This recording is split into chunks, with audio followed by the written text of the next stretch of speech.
Ya no soy el Pedro de antes, amargado, triste, enojado. Soy un Pedro que ha oído, es el Señor. Junto a todas las cosas, he sido testigo de la resurrección de Cristo, pero en mi corazón hay algo que pesa, la pena, el fracaso para con quien más amo. Pero Cristo resucitado no me pregunta, ¿me vas a volver a negar? Me pregunta, ¿me amas? A Cristo le interesa el amor. Solo el amor construye, porque solo el amor repara, une, sana y da vida. El amor renovado, el amor resucitado es el lazo que Cristo vuelve a lanzarme a mí, Pedro. Viví la experiencia de un amor renovado, pero al mismo tiempo, la experiencia de un Cristo resucitado. Es un amor que no se puede dejar encerrado. Este amor es un amor que no teme a la cruz, que significa la misma misión, porque va acompañado de Cristo que me dice, sígueme.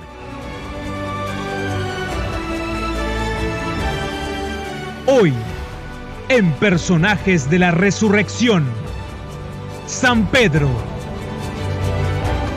Amigos y amigas, es un placer de nuevo acompañarles en estos días del gozo pascual de nuestro Señor Jesucristo, resucitado de entre los muertos. Y estamos aquí precisamente queriendo recoger el testimonio escriturístico de aquellos que fueron los testigos oculares del acontecimiento de la resurrección. Me refiero a los que pudieron oír y ver al Señor resucitado. Hoy quisiéramos compartir con ustedes la figura fascinante del primer Papa, San Pedro.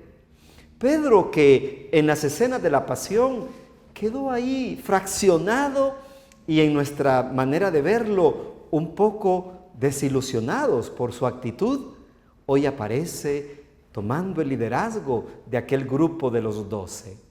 San Pedro es testigo de la resurrección, tanto porque su acontecimiento pascual lo vive incluso antes de la resurrección, cuando en el Evangelio de Lucas, en el capítulo 22, vemos que después de haber negado al Maestro, salió al canto del gallo y lloró amargamente.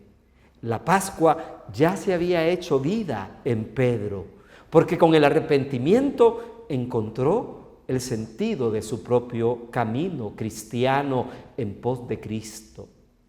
Pero ese acontecimiento, esa llama que se había iniciado con su arrepentimiento, se hace claridad en la noche ya amanecida, o terminada, mejor dicho, del día sábado, cuando la aurora del primer día de la semana le anuncian a Pedro y al grupo de los 11 que el Señor ha resucitado. El testimonio de Marcos, capítulo 16, versículo 7, asegura que el ángel le dijo a las mujeres, vayan y díganle a mis hermanos y a Pedro. O en la versión más original, díganle a Pedro y a mis discípulos. Pedro ocupa la cabeza del grupo y en el propio relato de la resurrección, según San Marcos, Pedro es el primer destinatario a quien hay que llevarle el anuncio. Díganle a mis discípulos y a Pedro que me verán en Galilea. Ningún otro texto de la resurrección enfatiza la voluntad suprema del ángel de anunciarle a Pedro la buena noticia de la cual ellas son en ese momento protagonistas. Pedro, en el relato juánico, en el capítulo 20, versículo 3, sale corriendo con Juan, el discípulo que amaba al Señor, y van hacia la tumba. El discípulo Juan corría más rápido. Pedro le precede anteriormente en la corrida, pero llegó primero Juan. Pedro llega al sepulcro. Pedro llegó y se asomó. Vio los lienzos como lo habían dicho las mujeres, pero no entraron al sepulcro. Después de ver, se animan a entrar y vieron los lienzos en el suelo, pero el sudario que había cubierto su cabeza estaba no ahí, sino junto al lienzo, plegado en un lugar aparte. Entonces entró también el otro discípulo, el que había llegado el primero al sepulcro, vio y creyó, pues hasta entonces no habían comprendido, según la Escritura, que Jesús debía resucitar de entre los muertos. Este es el acontecimiento narrado por Juan de la experiencia de Pedro, que ha corrido a la tumba. Ha corrido a la tumba y se ha dado cuenta que el cuerpo no está, que el sudario está doblado, que el lienzo que cubrió su cuerpo está por allá. Y de pronto hay el comentario de Juan que dice: allí creyeron y vieron que la Escritura se cumplía. Y después miraremos a Pedro, que está con el grupo de los 12, cuando el Señor se les aparece con las puertas cerradas.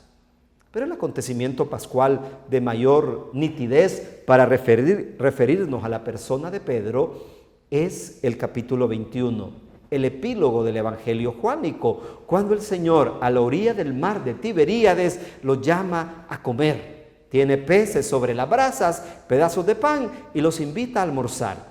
Es ahí cuando el Señor le preguntará a Pedro: Simón, hijo de Juan, ¿me amas más que a estos? Pedro le dirá: sí, Señor, tú sabes que te amo. Y le pregunta por segunda vez: Simón, hijo de Juan, ¿me amas más que a esto? Sí, Señor, tú sabes que te amo. Por tercera vez le preguntó el Señor si lo amaba. Dice el relato juánico que Pedro se entristeció y porque por tercera vez el Señor le preguntaba si lo quería. Y Pedro responde: Señor, tú lo sabes todo, tú sabes que te quiero. El acontecimiento pascual reivindica con la triple confesión de amor las triple negaciones antes de la pasión. Aquel Pedro que estaba desilusionándonos a todos nosotros por su actitud de negación de Jesús, hoy se ve aquí reivindicada con la triple confesión de su amor y con el deseo de seguirlo, a lo cual el Señor le va a asegurar el tipo de muerte con que iba a dar gloria a Dios, como nos lo dice el Evangelio de Juan. Pedro es la figura cabeza del acontecimiento de la Pascua. Él precede y preside aquella comunidad cristiana de Jerusalén que está fundada sobre el acontecimiento de la resurrección, pero que este acontecimiento de resurrección lo confirma él, cabeza de este grupo, cabeza de estos hermanos. La resurrección para Pedro es la llamada a seguir a Jesús. Al final de cada confesión, el Señor le dice: apacienta mi rebaño.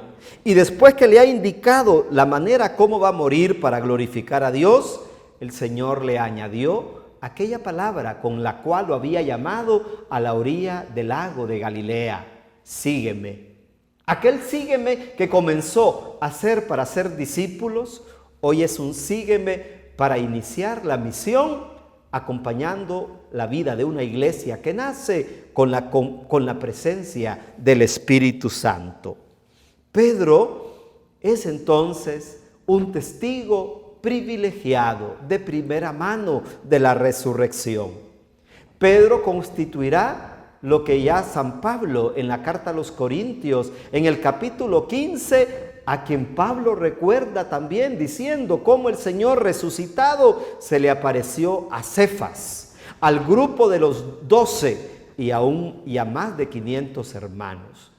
Pedro será siempre la piedra en la cual se pueda constituir la misión de la iglesia después de la Pascua.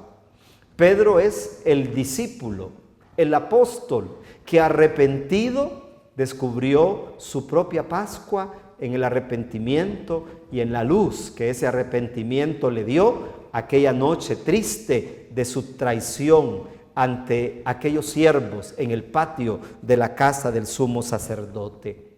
La iglesia venera la memoria de Pedro, apóstol testigo de la resurrección, y celebra su martirio como el testimonio fidedigno de que por Cristo ha dado su vida. Si en un momento lo negó, hasta el final de su vida lo confesará Señor y Dios suyo. San Pedro representa para el hoy de la iglesia esta vida del resucitado que acompaña a través de los años y de los siglos el caminar de la iglesia hasta que el Señor vuelva. Pedro ha sido el testimonio privilegiado de aquella contemplación del Señor que ha vuelto a la vida. Y por lo tanto su confesión de fe, su confesión de amor es que Jesús está vivo. Jesús está vivo. Y así lo confesó en Cesarea de Filipo. Tú eres el Mesías, el Hijo de Dios vivo. Pedro hoy nos anima a confesar la fe en la resurrección, a creer que Jesucristo es el Mesías, el Hijo de Dios, el que tenía que salvarnos con su muerte y su resurrección.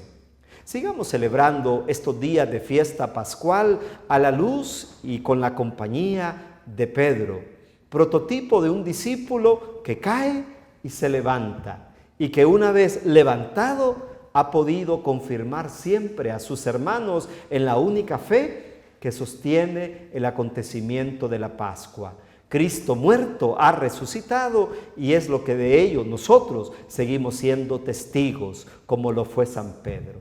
Sigamos celebrando los días de Pascua a la luz del testimonio de San Pedro y que este testimonio nos devuelva la alegría del Evangelio. Felices Pascuas de Resurrección a todos ustedes.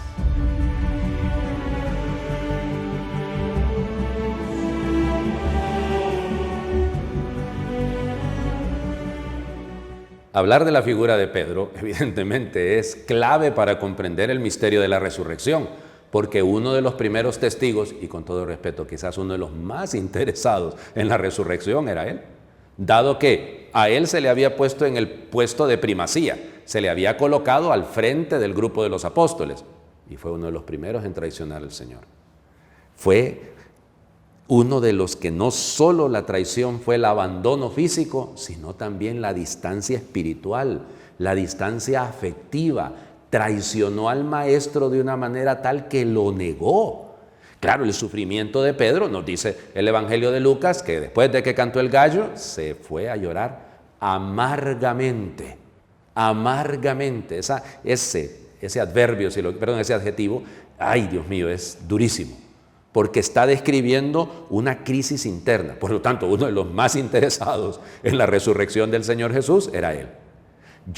Evidentemente, podemos especular, pero el contexto tenemos que señalarlo.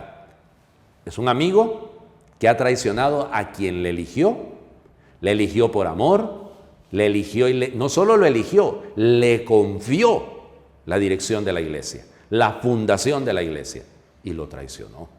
Por eso, cuando Pedro cuenta en sus cartas la resurrección, cuando nos dice que debemos estar dispuestos a dar razón de nuestra esperanza, es porque él lo ha experimentado, es porque él lo ha vivido. Pedro desde el inicio, según el relato del libro de los Hechos de los Apóstoles y que está atestiguado en la tradición de la iglesia, es el que toma la palabra siempre. Aunque metió las de andar, aunque se equivocó, Jesús nunca lo desechó, nunca lo desechó. No hubo necesidad ni siquiera de perdonarlo, sencillamente le demostró amor.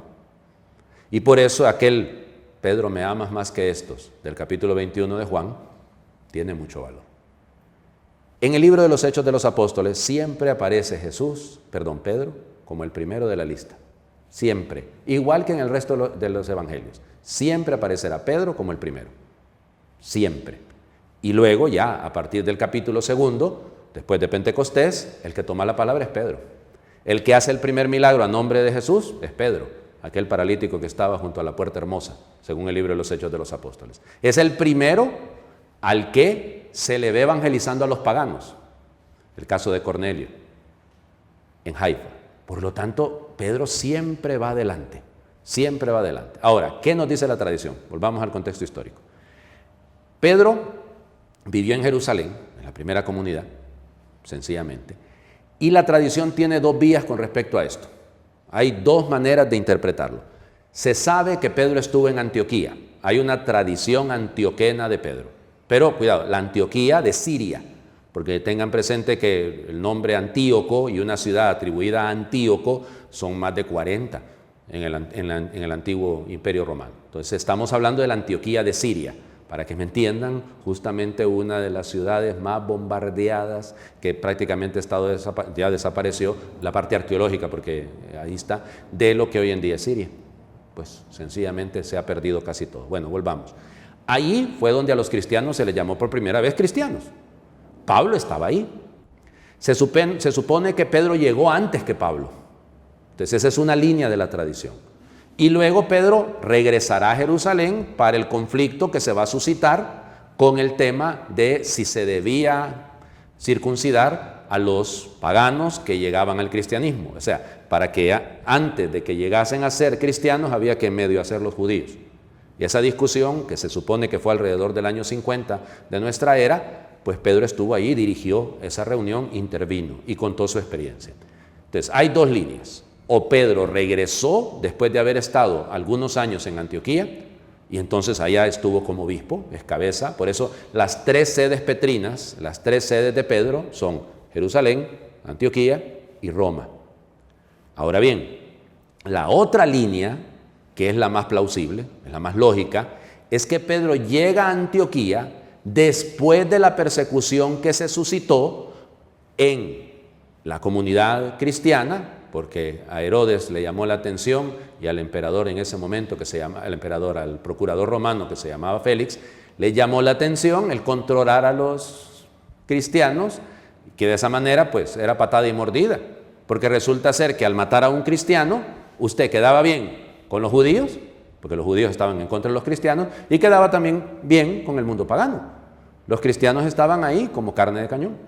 Y entonces, con esa gran persecución, que muere Santiago el menor, Pedro, se recuerda en el libro de los Hechos de los Apóstoles, está encarcelado y es liberado de manera milagrosa. Sale fuera de la ciudad, nunca más volvió a Jerusalén, sino que se fue a Antioquía. En Antioquía hay una discusión también simpática. Eusebio de Cesarea, que es el primero de los grandes historiadores, nos va a decir que estuvo 25 años en Antioquía. Para la mayoría, 7 u 8 años estuvo viviendo en Antioquía. Y finalmente se traslada a Roma. ¿Por qué va a Roma Pedro? Porque Roma es la cabeza del imperio. Y él debía estar ahí, justamente en el centro del mundo conocido hasta ese entonces. Hay toda una historia con respecto a la presencia de Pedro en Roma, porque se supone que llegó más o menos alrededor del año 60, cuando en el año 62 o 63 Pablo llega a Roma por primera vez. Pablo no conocía Roma, cuando escribió la carta a los romanos, Pablo no había puesto un pie en Roma. Vamos a hablar de eso más adelantito. El tema es que llega Pablo a Roma, muy probablemente están los dos juntos en Roma en algún momento, pero Pablo es perdonado por Nerón. Entonces Pablo puede ir hacia España. Llega a España, pero Pedro se queda. Pedro sigue en Roma. En el año 64, disculpen que le haga así, pero es que el problema es que no tenemos certeza exactamente de las fechas, se suscita la primera gran persecución de Nerón, que no es una persecución general, no es una persecución en todo el imperio, es una persecución únicamente en la ciudad de Roma. Y entonces, lógico, ¿quién era la cabeza de la iglesia en la ciudad de Roma? Pedro. Entonces, por lo tanto, agarran a Pedro y lo meten preso en la cárcel mamertina. Y ahí estuvo Pedro preso. Parece ser que antes de la persecución hay una tradición muy bonita. Cuando comienza la persecución, Pedro dijo, ¿para qué me quedo aquí? Y se fue de Roma. Y cuando iba llegando por la vía Apia, ya a las afueras de Roma, se encontró con Jesús que iba para adentro, que iba a entrar a Roma. Y entonces Pedro le preguntó, ¿Quo vadis, Domine? ¿A dónde vas, Señor? Y Jesús le contestó, a Roma a morir. Ahí nomasito se regresó Pedro. Y como no quería morir igual que su maestro, pidió en el momento de ser ajusticiado que lo crucificaran boca abajo. Van a decir ustedes, muy bien, eso está bonito de la tradición. ¿Dónde murió? En la Colina Vaticana, porque en la Colina Vaticana estaba el circo de Nerón, así se llamaba. Era un lugar donde se practicaba sobre todo las competencias de aurigas, las competencias de caballos, y en el centro de este circo estaba el obelisco que hoy en día está en el centro de la plaza de San Pedro. Ese es el único testigo, digámoslo, del martirio de Pedro. Y hasta ahí la tradición. Fue enterrado justamente ahí en la Colina Vaticana, y sobre la Colina Vaticana se construyó la basílica, la primera gran basílica, se mantuvo una gran tradición. ¿Quiénes cuentan eso? Los primeros papas. Resulta que los primeros papas son, piensen, después de Pedro, Lino, Cleto y Clemente. Anacleto, le decían Cleto porque sonaba un poquito feo su nombre de Anacleto, le decían Cleto. Ahí está atestiguado que en el año 88 construyó un pequeño altarcito y un pequeño lugar donde estaba colocadas las reliquias, el cuerpo de Pedro. Luego, Clemente Romano, que fueron discípulos de San Pedro, contará en su carta a los Corintios que Pedro efectivamente que murió crucificado ahí en Roma. Él lo vio y él conoce el lugar donde fue enterrado, en la colina Vaticana. Y échense a contar de ahí en adelante todos los grandes santos, historiadores, católicos, cristianos, pues contarán efectivamente que Pedro estaba ahí. ¿Qué pruebas tenemos? Cuando ustedes miran lo que la gente llama el altar mayor en la Basílica Vaticana, en la Basílica de San Pedro, exactamente debajo de ese altar, 4 pisos más abajo, está la tumba de Pedro. Tenemos todas las pruebas del mundo. En el año 1941 fueron realizadas unas investigaciones arqueológicas en ese lugar durante la Segunda Guerra Mundial, aprovechando los bombazos. Cuando caían las bombas movían tierra, entonces aprovecharon a sacar toda la tierra que estaba ahí y se encontraron unos huesitos envueltos en un manto púrpura, el manto del emperador, porque Constantino, cuando llegó ahí junto con su mamá Santa Elena, encontraron el cuerpo, los huesos de Pedro. Constantino se quitó su capa, los envolvió y los guardó. Esos huesos fueron encontrados por un grupo de arqueólogos y ya para 1958 estaba probado que efectivamente eran los huesos de un señor, más o menos de unos 65 años, que había muerto crucificado boca abajo y que era de origen judío. Van a decir, ¿de dónde sacaron eso? Las pruebas forenses. Estaba probado, judío, 60 y tantos años, muerto crucificado boca abajo. No sé si ustedes pueden creer lo mismo que creo yo, pero efectivamente ahí estaba Pedro, testigo hasta el último momento de su vida.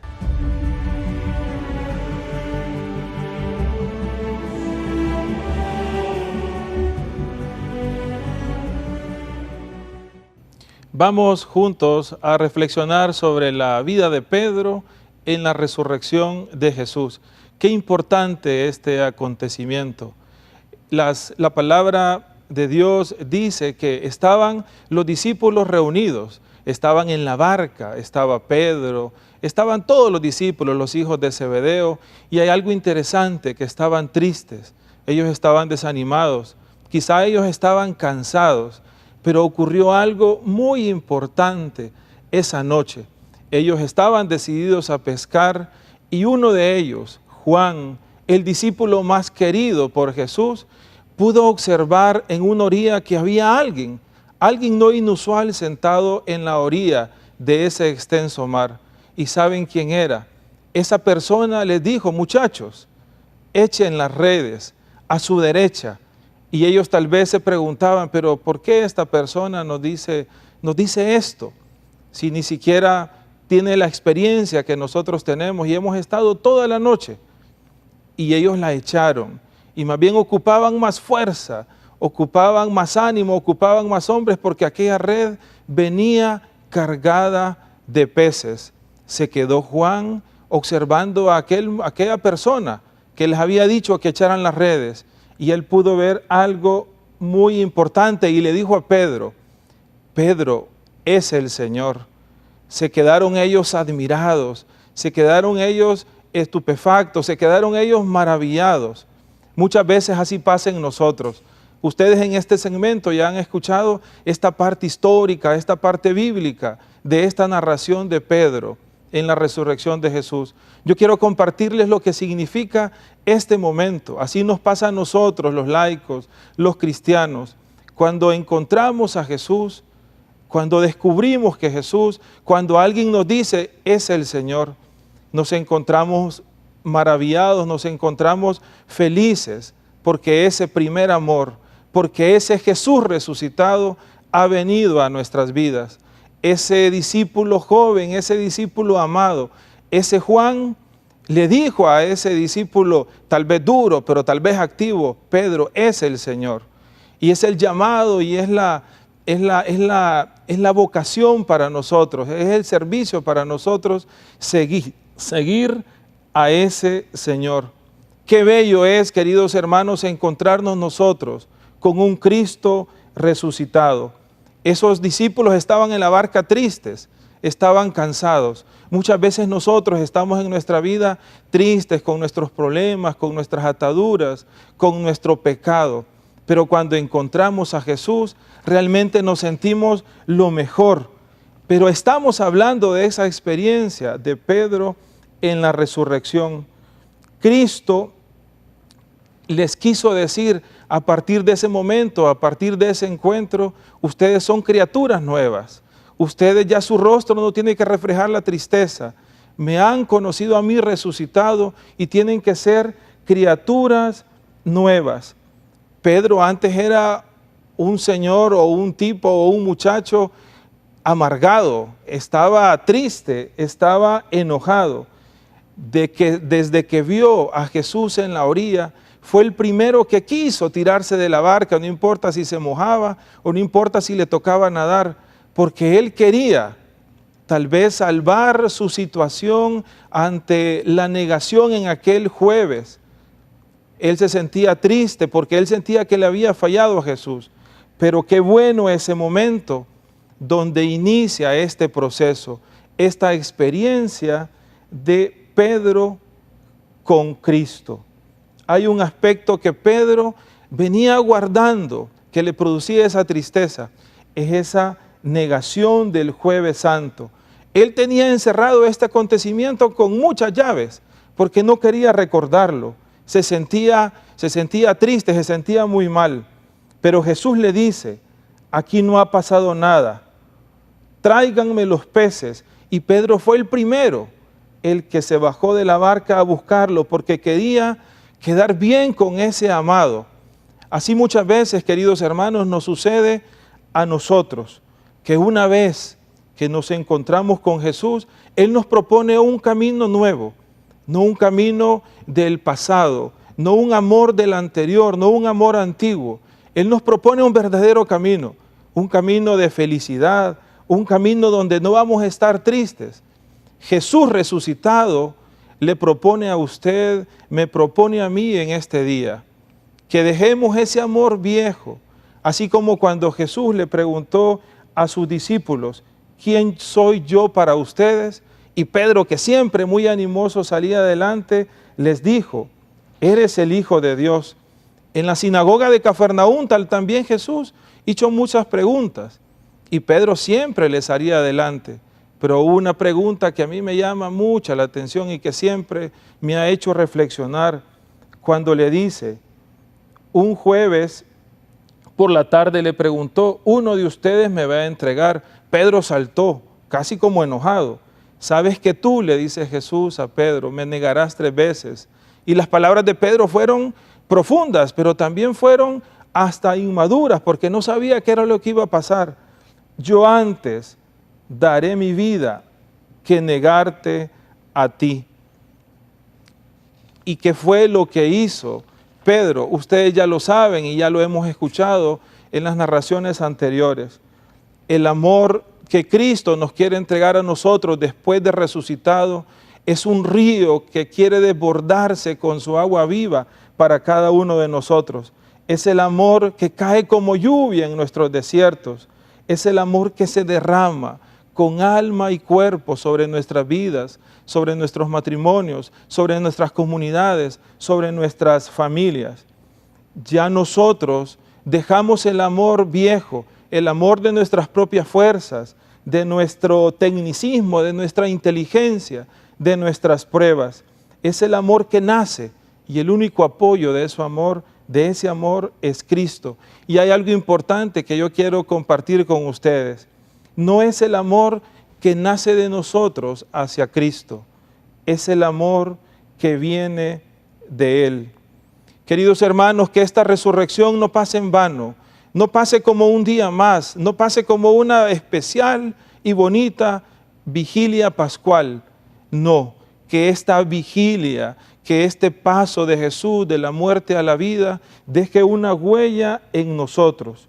La resurrección no es un hecho común y corriente, es cuando experimentamos a Cristo la alegría de lo mejor.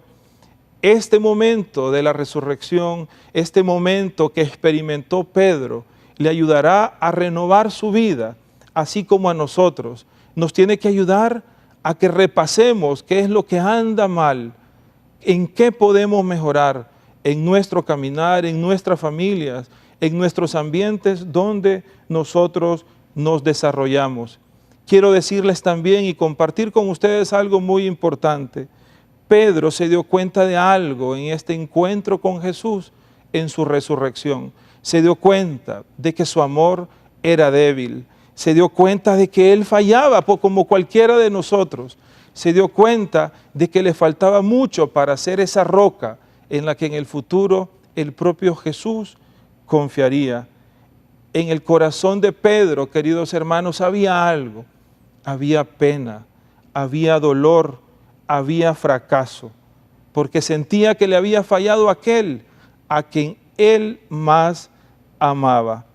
Esto es una herida tremenda en el corazón de Pedro, que ni el domingo de resurrección, ni cualquier otro acontecimiento era capaz de curar, de limpiar y de purificar. A pesar de cualquier esfuerzo de Pedro, él llevaba esa carga que sentía que le había fallado a su maestro, a su Señor. Muchas veces nosotros también llevamos esa carga, llevamos ese fallo. Pedro le preguntó a Jesús, ¿me amas? Y por 3 veces, y que suena como difícil a la tercera vez y decirle a Jesús, sí te amo. Pero esa triple confirmación de que amaba a su Señor borra, queridos hermanos, borra la triple negación cuando el propio Pedro le falló a Jesús. Porque Pedro se había quedado en aquel jueves santo. Muchas veces nosotros nos quedamos en aquel jueves donde no solo negamos 1, 2, 3 veces, sino que en nuestros estudios, en nuestras familias, en nuestro trabajo, negamos a ese Jesús resucitado. Y cada vez, cada uno de nosotros, hermanos, tiene un gallo, que ese gallo le cantará para anunciarle que le hemos fallado a Jesús.